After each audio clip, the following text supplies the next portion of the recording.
Scotty Mega here, PileDriver, with my boy, Jeffrey. This is going to be a fun episode. Stay tuned. Rock out with your thing out.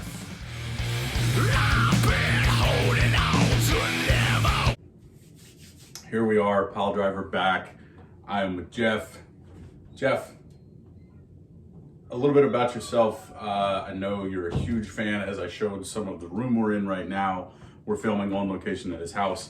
Universal Monsters, Pro Wrestling, Saturday morning cartoon collections. What got you into pro wrestling? What gripped you? I think early on, like my grandfather, I brought it back. I used to go up. It was like to my grandmother's. And I used to watch like when like Saturday morning cartoons, but then there would be like a time where there was like a tunnel. You would have wrestling, you would have horror movies, like old school horror movies, and then you'd have a black belt theater, these types of things. Oh, that's fun. That's fun. Right. And so wrestling, like we watched, like I think at that point in time, like a lot of like when come like the NWA, like the down south wrestling, like my grandfather, he was it was very much about it. Like he would get fucking pissy, like when things didn't go the way that he wanted it to be. Whether it was something like the Four Horsemen, like when they were beaten up, like Dusty Rhodes, or you know what I mean, all of these things. Like he was into it. Like he would get angry when it wasn't happening the way that he wanted it to be. And I just early on, like that's how it started. So this was all back in the day before kayfabe was dead. Yes, I remember from WrestleMania being like a hot topic, like where everybody was ready for that shit, especially WrestleMania 3. But I remember being the kid. I remember being my grandfather in wrestling, but he wasn't about WWE. I remember the Millers, especially for Jeffrey Miller. He was a big Hulk, like when it come like the Hulk fucking fan. And then I probably had watched it, but not like the show itself. And I had, like, we kind of went on. And then it hit again. And probably, like,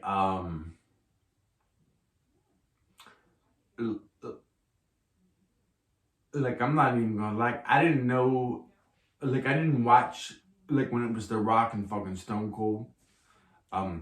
It wasn't until later, like I knew who they were, but I didn't watch any of that.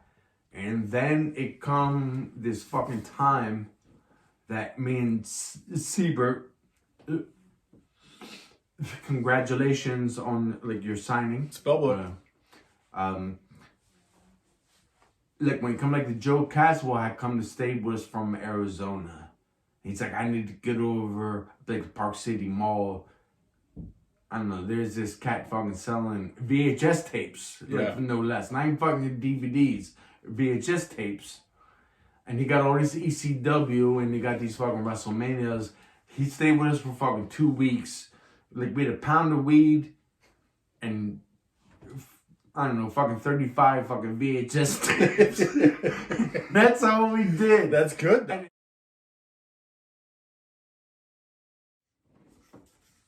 Well, we haven't done this yet, and I mean, tasty adult beverages. Cheers to you, sir. It's been so rough not hanging out with my boy.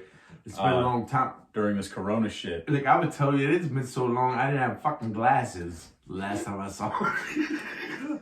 Yeah, I didn't have glasses. Your hair is a foot longer, and he's got glasses on. Yeah, just. I don't know how I became looking like.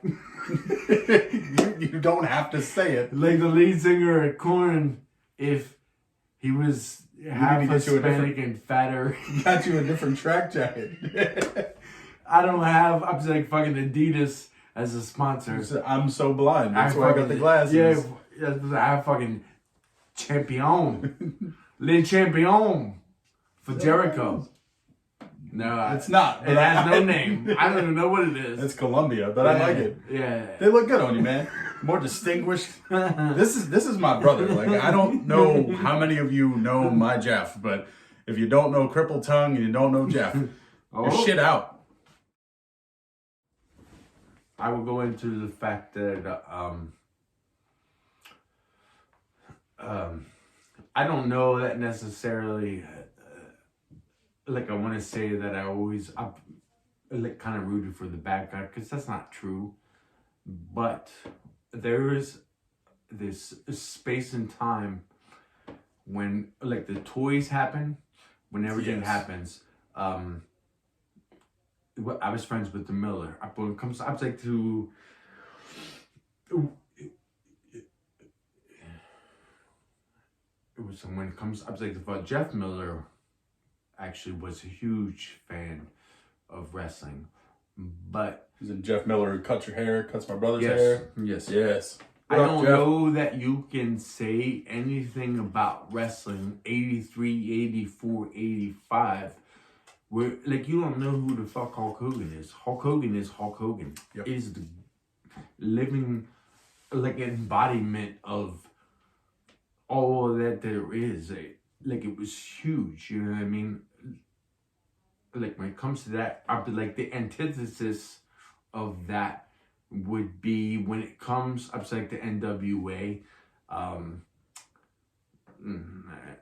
and I'm like going to say that it came to Ric Flair.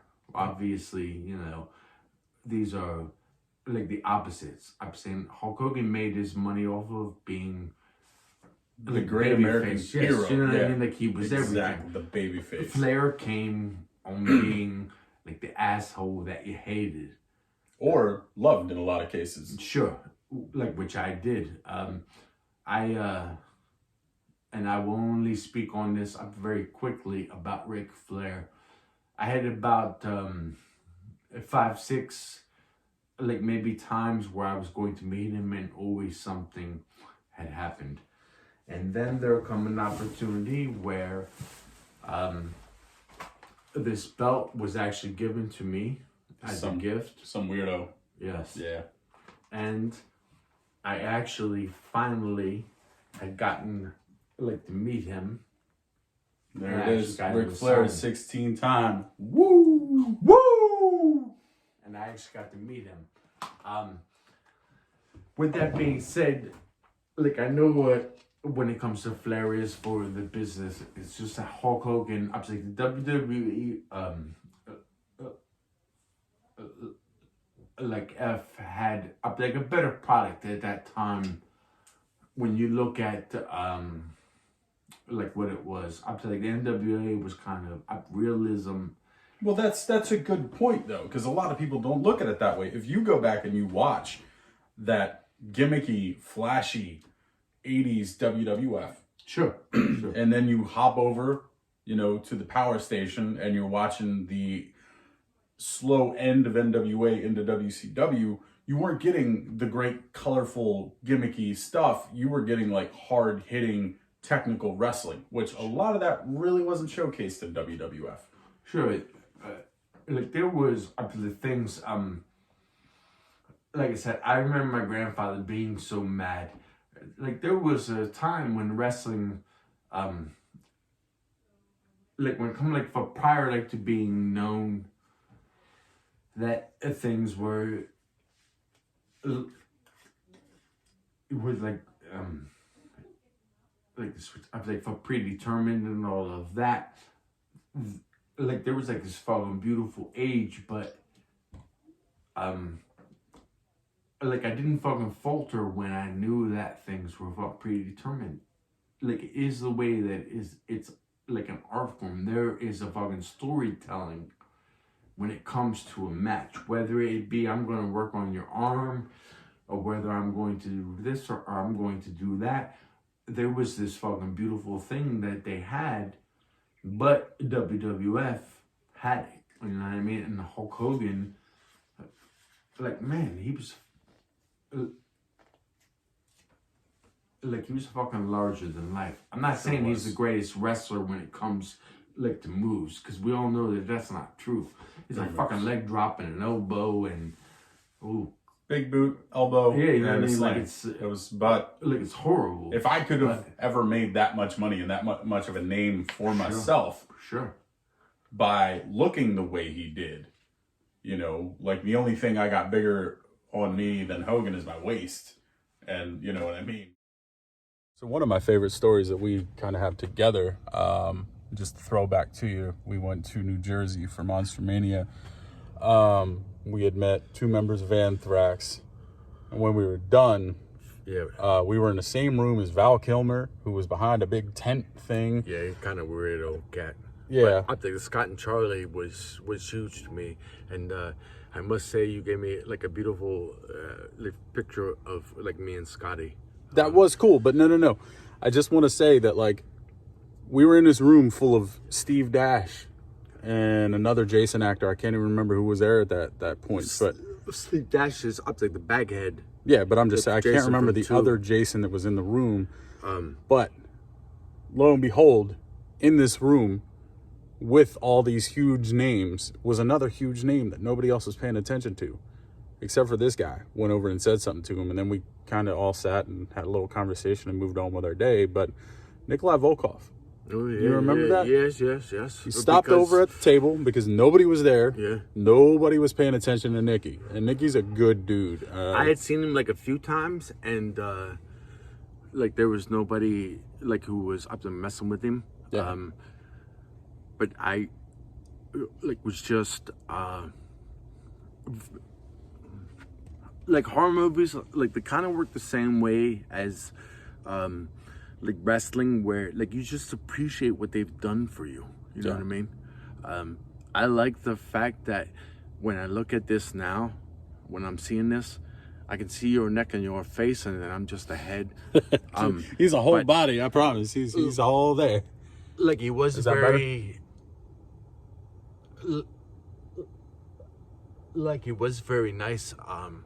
Like he was just like a down to earth cat. Like So, 4 wrestlers, 4 of them, doesn't matter heel or face. If you had a stable you could put together and manage, kind of like the Heenan family, who would it be?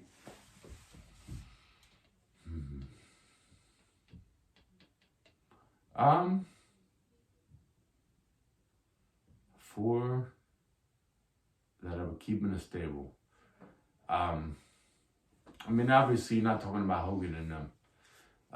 Like, you need something other than that. Dude, anybody you want it to be, man. I would go with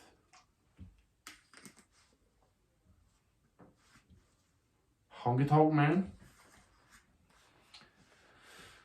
I'll go with the Macho Man. Like, does that make sense? I don't know. I like maybe that. Not. But That's funny shit. like, I like the 2 of them together. And then I think I would go with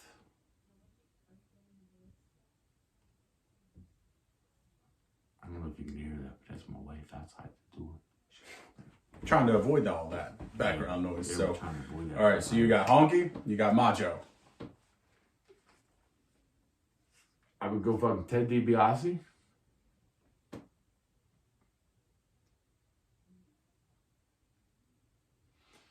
And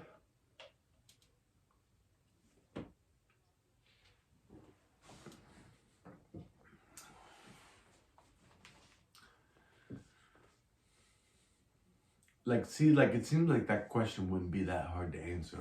Until you're on the spot. Yeah, That's why I don't like to talk about this shit before we film. Yeah. Like, I can literally Like, see the like smoke coming. So you got Honky, Macho, DiBiase. Who would you round that out with? Rick Rude. Rick Rude. Okay. Fuck yeah. Now that's a solid line because you got a lot of body, you got a lot of mouth that's gonna back. Sure. You know. Sure. Yeah, you got. This will be one last one for the road. From Scotty and Jeff, Dirty Dick Flair, the Nedwick. This is PileDriver. I'm a funker. He's a funker. You're a funker. Catch you later.